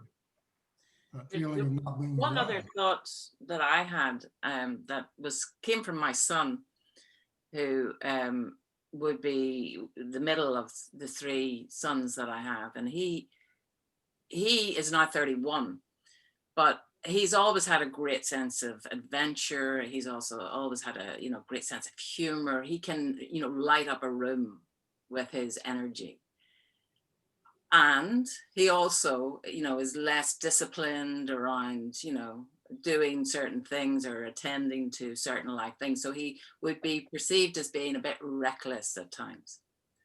And he said to me recently, he said, Mom, I wish people could stop seeing me the way I was when I was 15. I wish people could see me now, and see my growth and my change and who I am now.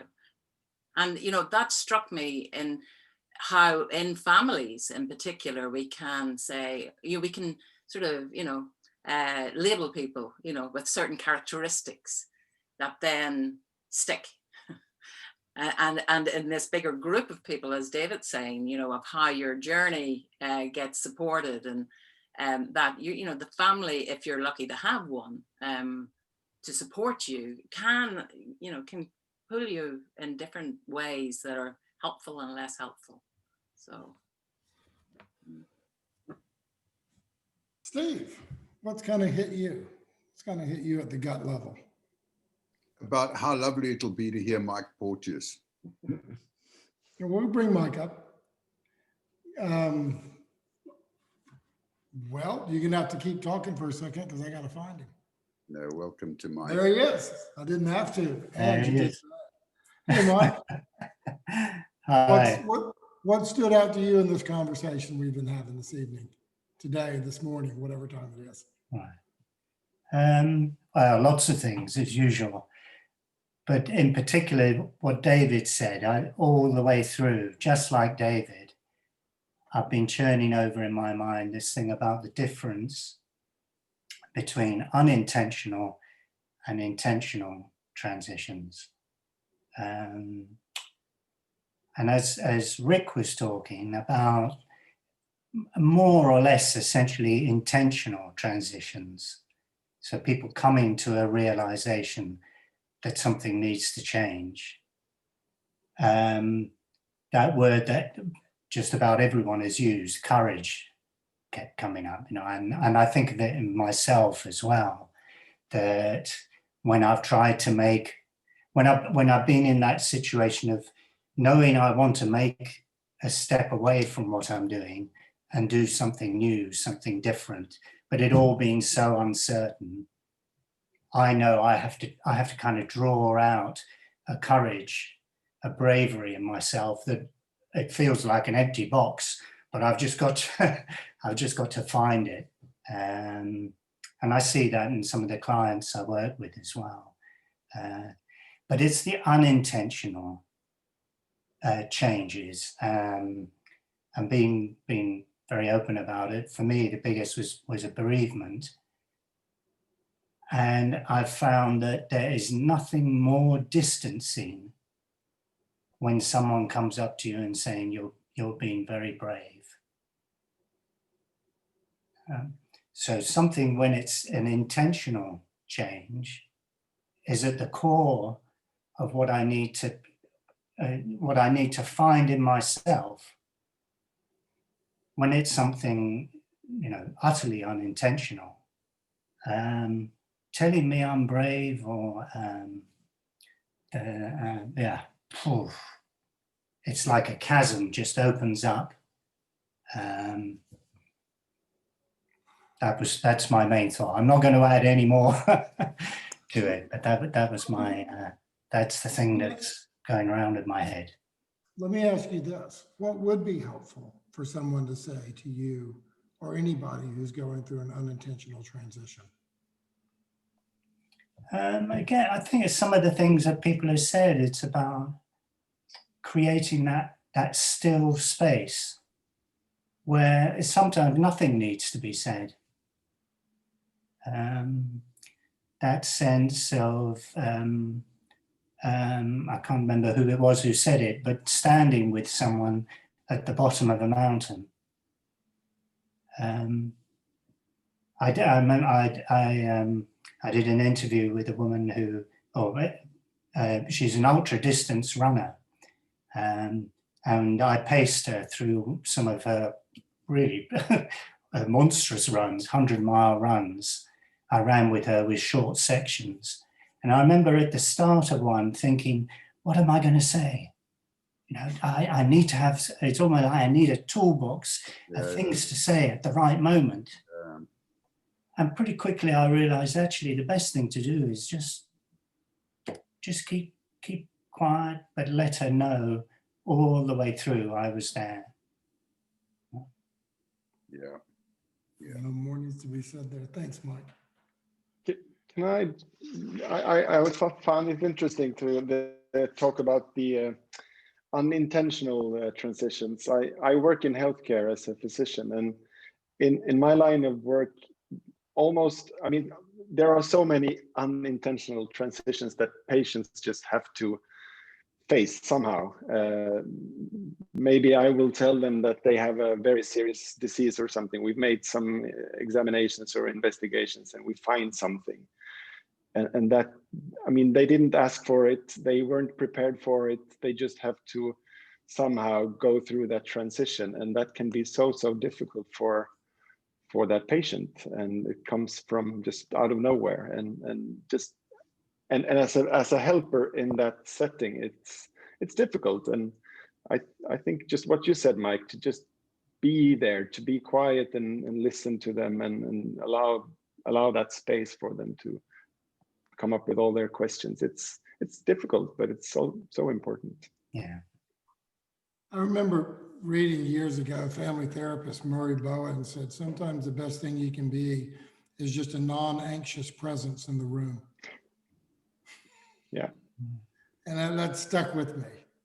I want to do one thing. Speaking of transitions, y'all don't go anywhere. We're going to make a transition because we say we go for an hour and a half. And I want to acknowledge people for hanging out with us and how much, I know, speaking for Steve and Angie, how much we appreciate everybody who spends time and participates in the conversation or listens or takes the time to just kind of to hang out with us. And we greatly appreciate it. And so what I want to do is I just want to transition to kind of saying, okay, the show's over, the party's about to begin, right? So the webinar's done, and now we're going to hang out and have conversations. And people are welcome to come on and join us. You have to stick your hand up or somehow let us notice that you'd like to come on and talk. But we'll keep going for a little while. I'll probably drift off because it's 1:35 in the morning here. And then Angie and Steve can shut down the show in just a little bit. But everybody who's come on, the surprise panelists and the invited guests, thank you so much for donating your time to spend with Steve and Angie and I. We greatly appreciate it. Pleasure. Yeah.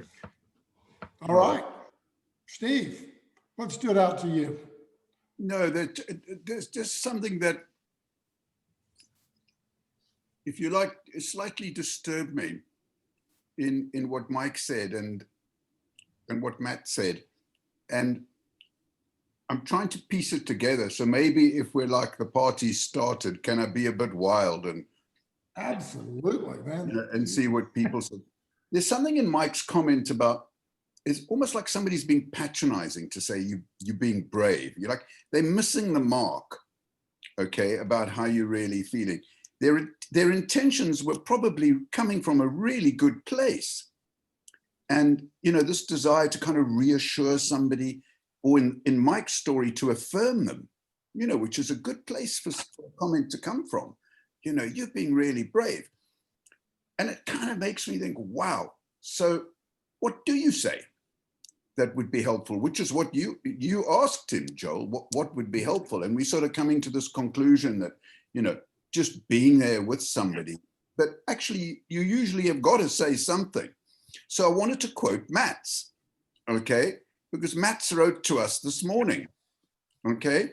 I can't even remember why Mats was writing to us, but Mats wrote to us about his practice and about how it can be tough to tell someone something, not just that, they personally are very ill, but like, for example, someone with a drinking problem, he's got to tell them, you can no longer drive, and I've got to inform the authorities that you can't drive anymore.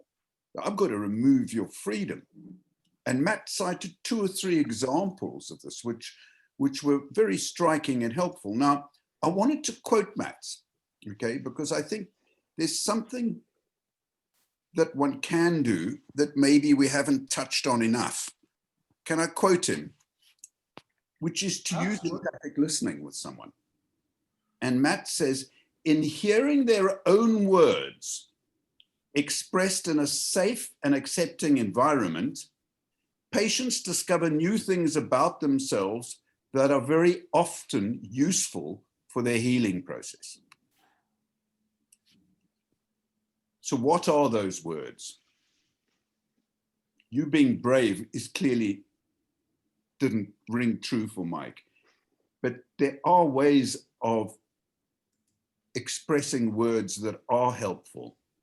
And I think Matt would probably say, yes, Steve, that's empathic listening. Don't not make it too complicated. It's empathic listening. That's what's helpful. So you're not just being with somebody, you're saying something that makes them feel that you understand their experience and that they're not alone. And we've hardly mentioned this. So I'm hoping that is the resolution, Mike, that might have been helpful to you looking back. But I don't mean to in any way personalize the discussion around your experience, Mike. I mean, it's very personal. Anyway, there you go. It's not a rant. It's just an observation. I'm wondering. As you do, Steve. And I sort of, that stimulates for me, I suppose, some of the skill in empathic listening.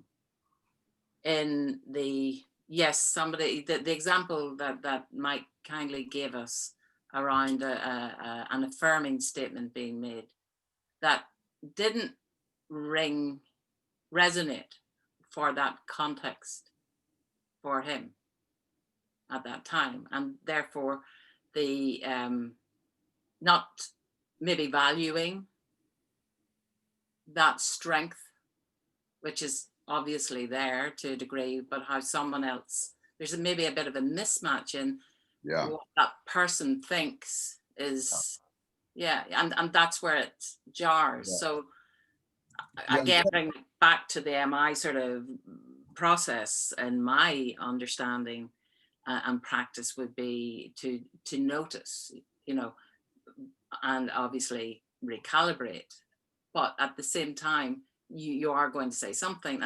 And sorry, the second little thought or little bit in my head that was connecting to that was Andreas, my son's sort of thing about, you know, it's sort of, whilst it's commenting on a strength of someone, it's still a judgment that maybe jars. Yeah, it's just not congruent with and Kathy, there's somebody called Kristen Hernandez who sent a note to panelists, but it's actually worthwhile conveying to everybody else. She says, I feel the same way about the statement, "You're so strong."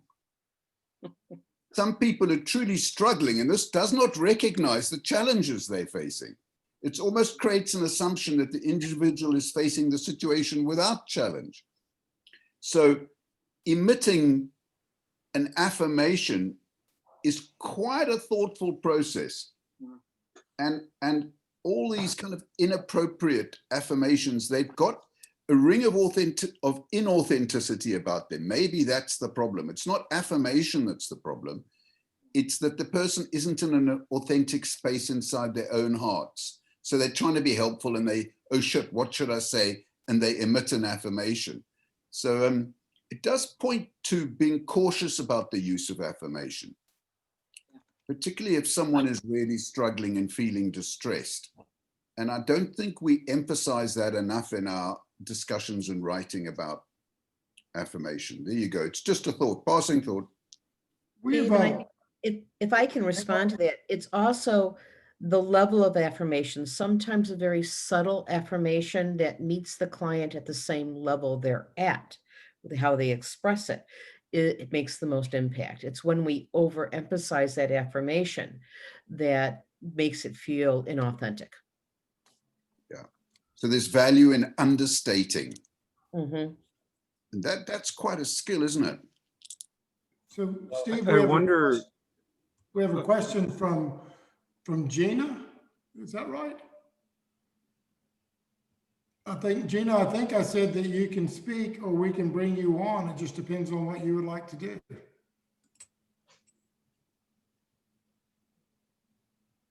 Gina's muted. David, you were about to say something. Yeah, go ahead, Dave, while we get this worked out.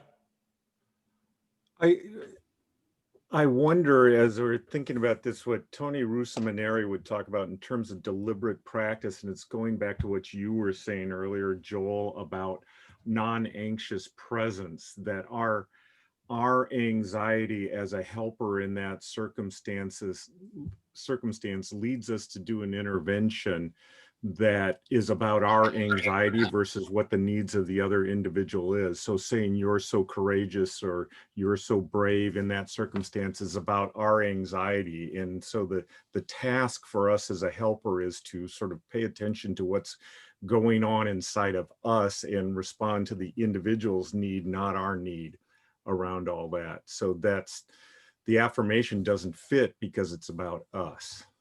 Right. Beautiful. That's so helpful, Dave. It's so helpful. And I feel really bad about championing affirmation versus praise in the absence of this kind of thoughtful observation like you make. Well, ladies and gentlemen, I'm going to call it a morning. And you guys carry on, have fun just in the webinar whenever everybody's done. And we will get this posted up so people can watch it and share it and give it away and do whatever they want with it. Steve, as always, it's a pleasure, my brother. Ange, I'm so glad you joined us. I look forward to getting to know you better and working with you later. And all my friends on the panel, I send you my love, and I'll be talking to you soon. Hey, have a good rest, Joel. Thank you so much, eh? Okay. Joel, See you guys. yeah. Well, And I got to go get new tires on my car. Speaking of unintentional changes. So thank y'all. This was lovely. And I appreciate the opportunity to hop on. Catch you soon, Dave. Thanks so much for joining us, man. Yeah. Bye now. Bye, Dave. Yeah, guys, I've got to run too. I've got to, in fact, I'm speaking to an ex-rugby player. I need to speak to him, so I'm going to dial out and have a chat with him. Bye, Rick. Hey, listen, thanks for your time. Great to meet you all. Take care. Bye, Rick. All right, thanks. Mike Porteous might write this up, but I'm not going to presume that. You're just going to drop it in every now and then. Yeah, Mike, yeah. Mike, that would be a really brave thing to do, Mike. Sorry, I couldn't help the inappropriate affirmation. I'm only kidding you, Mike. I know. I find it really helpful in a way to write things. It's a great way of kind of putting things in place. And, yeah, go with the flow, man. I'm not putting pressure on you.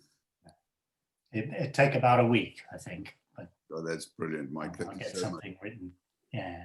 Thanks, man. I know we've got Nadia Griever. I believe Nadia is in Singapore. I might be wrong. She might be back home in Greece. Ange, can you get Nadia up? I see a name on here. Yes, Nadia's with us now. Hi, Steve. Hi, Nadia. Hello, everyone. Hi. I know, yeah. Hi. I wish I were in Greece. Actually, no, I'm safely tucked and trapped in Singapore. I wondered. Yeah. Nadia, do you have any questions, comments, observations? No, I was thinking of transitions, maybe in the context of sports, and I've just read a recent paper actually trying to link our experience with COVID to some of these ultra marathon races and the fact that there doesn't seem to be a finishing line. And I'm kind of thinking transitions is a bit of the same because there's no finishing line. There is no goalpost that we try to reach to, but essentially we're just moving into kind of a different kind of level, a different type of kind of slightly different existence. And I was thinking of kind of sharing that link for everybody else in terms of like what's the kind of thinking that we can learn from athletes that go through rather peculiar races where they have to race until the last one is standing. So there is no goal there, but people compete. I think they compete like 4 miles every hour, as long as they go. So they go up to like 60 or 72 hours, etc. And they were talking about the kind of mentality, the kind of thinking. And I thought there's some analogy with the transitions, particularly because there is no particular goal at end. There isn't, as I need to push it through and everything would be okay. But essentially we're moving into a different, into a related link. So these were my thoughts. And thank you so much for the opportunity to share with everybody. Stay with us, Nadia. That's incredible. And, you know, I'm conscious of Mike Porteous being with us. And if ever I know somebody who knows about that, it's Mike. Right. I've never heard of such an event. It sounds horrific. I'm digging up the link and I'm going to put it on the chat box so everybody else, because that was my read today, actually. And I thought I never knew about this particular race. So, but I'll put it on the link and perhaps you can comment next time. Just give me a couple of minutes. Thanks, Nadia. Thanks, Nadia. But listen, Mike, to be serious, whatever the sport is, it's for me personally, you know, right now in the situation that I'm in at home with half my family in Geneva, stuck in Cardiff, this sense of there being no end to it is extremely demoralizing. Yeah. I don't mean to talk about sport, but the analogy is damn useful. Because there's no sprint out of it for me personally. And I'm used to kind of making decisions and heading places and, you know, getting on with stuff. So it's a very interesting analogy. Yeah. And God, if it's like that for me, you know, towards the end of my life in my late 60s, what is it like for young people who are trying to forge their identities and develop some sense of their place in the world? It must be, you know, it must be a central experience that they have of, oh my God, where is this going to end? And then how they respond to that is obviously variable. I noticed my 18-year-old daughter got to the point where she just didn't give a damn anymore. She didn't care about contracting COVID and she got it.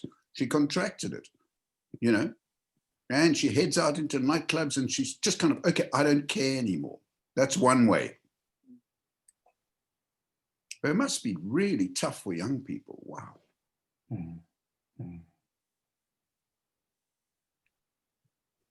Anyway, I didn't mean to rant.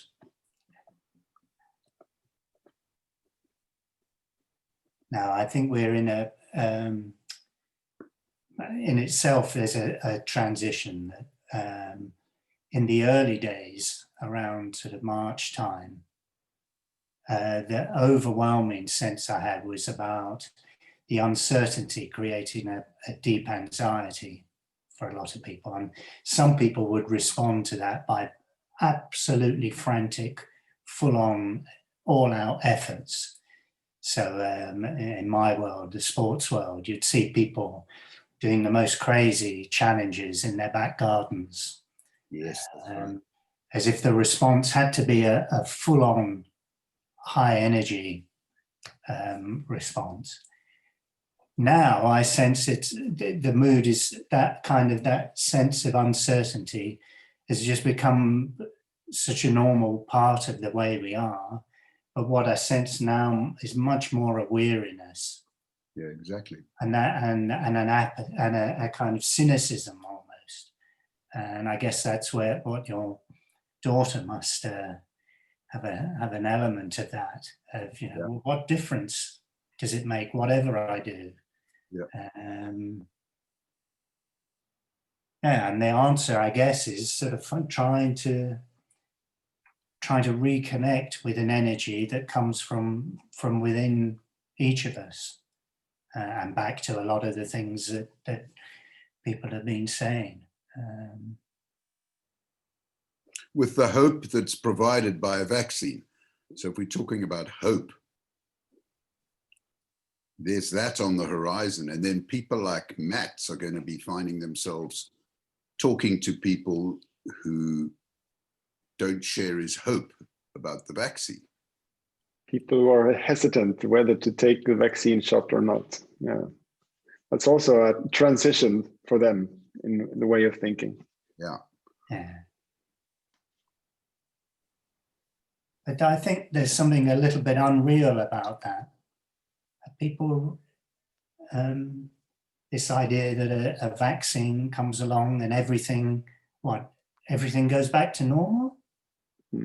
Or we're all fine? Really? I don't get the sense that that's where people are at. I think the noise about vaccines is just part of the fog.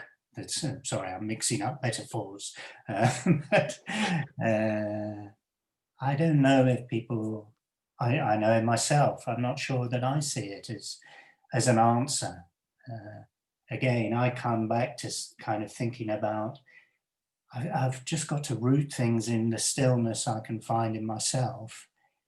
And then when I'm working with people, you know, kind of try and help them find that inner energy that comes from them, rather than on relying on something external to come and save the day.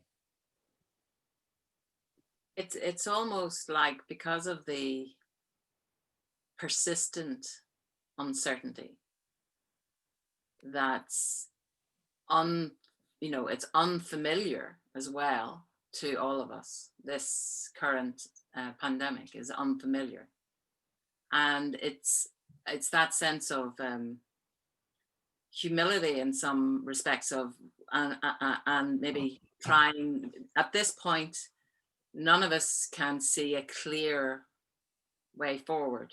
We see some bits of the puzzle that might help, but we keep hearing the term, the new normal. Mm. So nobody can articulate what the new normal will be, and it's too early. So patience comes in again. But therefore, for different, groups of us at different ages and stages of our lives, our resilience, our ability, our capabilities in being able to sit with that uncertainty without anybody can tell us what might be, then cynicism comes in, and then you have all of this mess of emotions essentially being expressed that pull people in so many different ways. So it's steadying yourself with what is within your control, and it sort of reminds me a lot of that sense of someone in a process of recovery, and they don't know what their future might look like. They haven't, probably in my experience, many people didn't have much life experience to draw on to even imagine and have that hope. Yeah, exactly. And, so it reminds me of some of those factors of, going to the one day at a time scenario, the fellowships, that those sort of transitions, the 12 steps that you would take in your process of transformation, and the new future, the new you. It's quite humbling, I think, for us all, and frightening, but humbling, if we can stay with a belief that we're able to individually and collectively navigate through this. It's how well we emerge into the new future. I think Heather Lynch is writing in the chat something that I kind of like. She says, making decisions in unprecedented ambiguity can be quite messy. And isn't that true? Very much so. Lovely, well put, Heather. And yet what, I suppose I'm immersed in trying to write for healthcare practitioners, and have somebody like Matt's in the front of my mind. What is a helpful conversation that Matt's can have with somebody about vaccines? Anyway, would you like me to try to answer that? I'd love you to. Yeah. First of all, I must say that most people and patients and parents of children are not skeptical or hesitant at all about vaccines. I must say that the majority of the people I meet, they gladly accept any vaccine they can get. They have a high trust in the system, which is good for us. But then there are a few people who are outright saying, no, we don't want this. They're not only hesitant, they're skeptical. They might even be quite reluctant. And with those families, I mean, just sitting on your hands, like somebody said earlier, I think it was Joel who said that, and to just try to avoid that writing reflex. Just trying to listen to them actually, and just being welcome and saying that this is your decision. I cannot make that decision for you. That's very If helpful. you do change your mind later on, you're more than welcome to Yeah, to that's come back to very us. helpful, Max. You know, I had a wonderful conversation in Geneva with somebody called Alessandro Piano, sorry, an Italian vaccinologist. And he said exactly what you've just said about that. He said the majority of people, you know, are not anti-vaccine, and you can have helpful conversations with them. And he believes MI can be really useful there. It's just a small minority who are against it, and I think you're right. I agree. Yeah, and I think that very small minority, maybe your aim should not be to try to convince them, because often it's not possible to do that. I mean, you might be able to shift a few of them into accepting the vaccines, but what you need to work on is the smaller portion that are a bit hesitant, that may feel that, oh, what is this really about? But they're not anti, but they're more like, I don't know. Those are the people you should try to really work with. Yeah, exactly. And then the vast majority, they just accept everything. So that's and you know, despite the wisdom that clearly emits from Kathy and Mike Porteous, I am desperate for this bloody vaccine. You know what I mean? And I'm placing unrealistic expectations on it. And I see it as the solution to me being able to drive to Geneva to see my wife and kids, right? So, and I've got an underlying condition. So I'm going to be going, come on, give me the jab, you know. So I'm probably quite extreme. Anyway, I don't mean to just rant on about that. But people are different, I guess, and we need to embrace that. Yeah. I think the vaccine is one answer. Like Mike was mentioning, it's not the answer, it's one answer. Yeah, very good. Guys, we've gone half an hour over. We've got some wonderful people still with us. Merev Devere is with us. I wasn't aware you were here, Merev. But I've got to go. And I'm wondering what to do now. Say thank you very much, everyone. Yes. Yeah, is now the right time to wind up, do you think? Yeah? Great, thank you. Well, goodbye. And thank you, everyone. Thank you. We're going to run an MI and Beyond webinar on vaccine hesitancy. We have already thought about that, and it'll probably be the next one will be on this subject. So, you know, we'll have a great discussion, and hopefully, you know, many of you that have been on the panel can come and join us, because it's a hot issue, and practitioners are really concerned about this. So that's why we're going to dive in there. And until then, thank you, particularly to Angie, who's kind of dived in today, new to the scene and been so helpful. It's been an honor, Steve. It's been an absolute pleasure. Thank you to you and all the team. Thank you. See you soon, everybody. Okay. Bye, everyone. Bye. Bye. Bye.